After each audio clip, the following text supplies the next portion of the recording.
السلام عليكم ورحمة الله. وعليكم السلام. الحمد لله وكفى وسلام على عباده الذين اصطفى. أما بعد فأعوذ بالله من الشيطان الرجيم. بسم الله الرحمن الرحيم.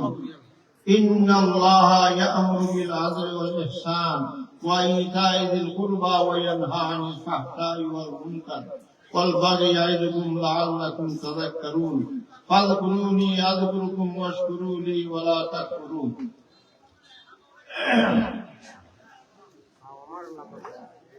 اللهم صل على سيدنا ومولانا محمد وعلى آله وأصحابه وسلم. সবাই পড়ি اللهم صل على سيدنا ومولانا محمد وعلى آله وأصحابه وسلم.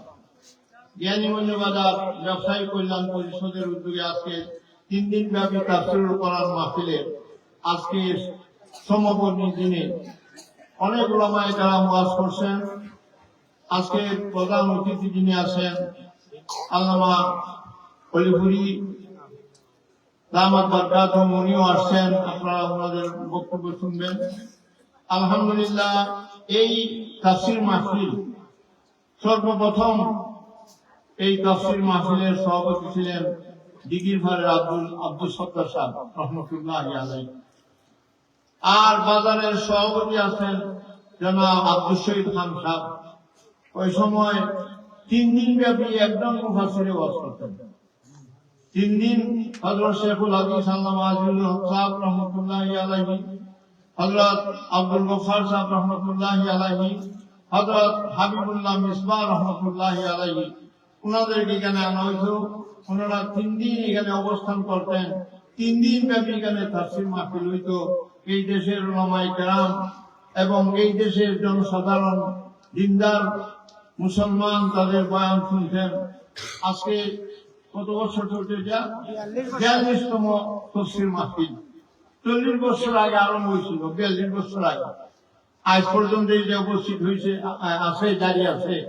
আমি আল্লাহ পাক রব্বুল আলামিনের দরবারে আমি এই দোয়া করি যে এই তাফসীর মাহফিল যেন যতদিন এই দুনিয়া আছে, এই বাজার আছে, ততদিন পর্যন্ত যেন এই তাফসীর মাহফিল জারি থাকে। আল্লাহুম্মা আমিন।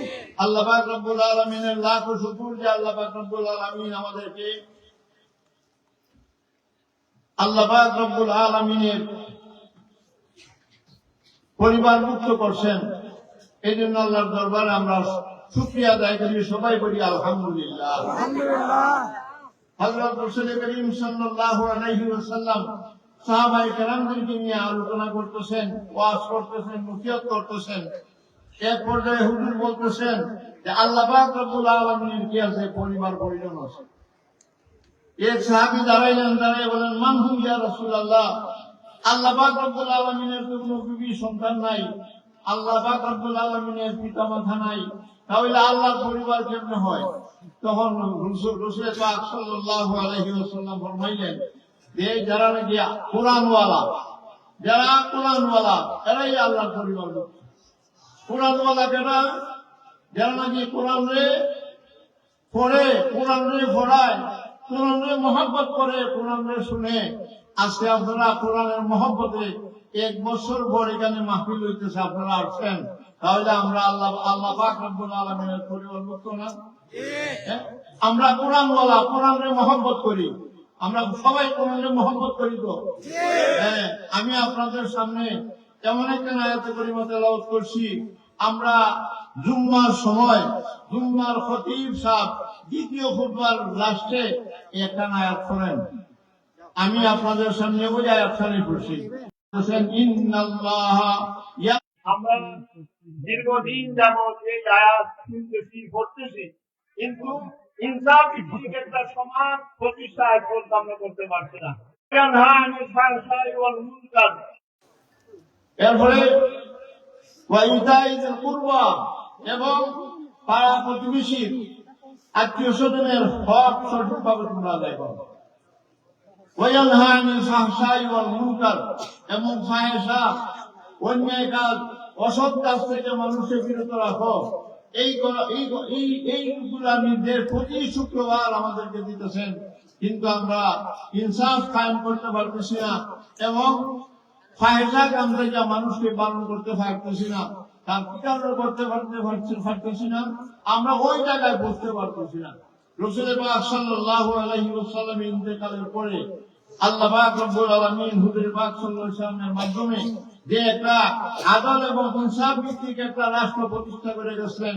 হুজুর পাক সাল্লাল্লাহু আলাইহি ওয়াসাল্লামের পর চারজন সাহাবী হযরত আবু বকর সিদ্দিক রাদিয়াল্লাহু তাআলা আনহু, হযরত ওমর ফারুক রাদিয়াল্লাহু তাআলা আনহু, হযরত উসমান গনি রাদিয়াল্লাহু তাআলা আনহু এবং হযরত আলী কাররামাল্লাহু ওয়াজহু, চারজন খলিফা এই দায়িত্ব পুরোভাবে আদায় করে গেছেন। আজকে হযরত আলী কাররামাল্লাহু ওয়াজহুর পর থেকে আস্তে আস্তে ওই খেলাফত ভিত্তিক একটা ইনসাফ ভিত্তিক একটা রাষ্ট্র আমাদের কাছে বিলুপ্ত হয়ে যেতেছে। আজকে পুনরায় আমরা, যেহেতু আল্লাহ পাক রব্বুল আলামিন আমাদেরকে সুযোগ করে দিয়েছেন, আমরা আদল এবং ইনসাফ ভিত্তিক একটা সমাজ প্রতিষ্ঠার জন্য আমরা প্রত্যেকে সচেষ্ট হই এবং আমরা আগামীতে আমাদের এই দেশের পরিবর্তনের একটা সুযোগ আছে, নির্বাচন। এই নির্বাচনে আদল এবং ইনসাফ, কোরআন হাদিস ভিত্তিক একটা সমাজ যেন প্রতিষ্ঠা হয়, এটার জন্য আমরা সকলে সচেষ্ট হই। আল্লাহ পাক রব্বুল আলামিন সকলকে তৌফিক দেন, বলে আমিন। আপনারা রাজি আছেন তো? ইনশাআল্লাহ। আপনারা কোরআনী শাসন কায়েম করতে আপনারা রাজি আছেন? ইনশাআল্লাহ। রব্বুল আলামিন, আল্লাহ এই হাতগুলো তুমি কবুল ফরমাও, আর এই তাফসীর মাহফিল আল্লাহ তুমি কবুল ফরমাও। এই তাফসীর মাহফিল যারা প্রতিষ্ঠা করে গেছেন, অনেকে আজকে দুনিয়া থেকে চলে গেছেন, সকলকে আল্লাহ তুমি জান্নাত নসিব করিয়ে দাও। সকলকে আল্লাহ কোরআনের খাতিরে সকলকে আল্লাহ তুমি মাফ করে দাও। আমিন। এই মাহফিলের সভাপতি আব্দুল শহীদ সাহেব আসতেন, সেক্রেটারি জনাব সমীর মিয়া সাহেব আসতেন, আরো অনেক উলামায়ে কেরাম আসতেন, জনাব আব্দুল সত্তর সাহেব আসতেন। আজকে তারা কেউ দুনিয়াতে নাই। আল্লাহ পাক রব্বুল আলামিন তারা সকলকে জান্নাতুল ফিরদাউসের সবচেয়ে উচ্চ মুকাম আল্লাহ দান ফরমান। আমিন। ওয়া আখিরু দাওয়ানা আলহামদুলিল্লাহি রাব্বিল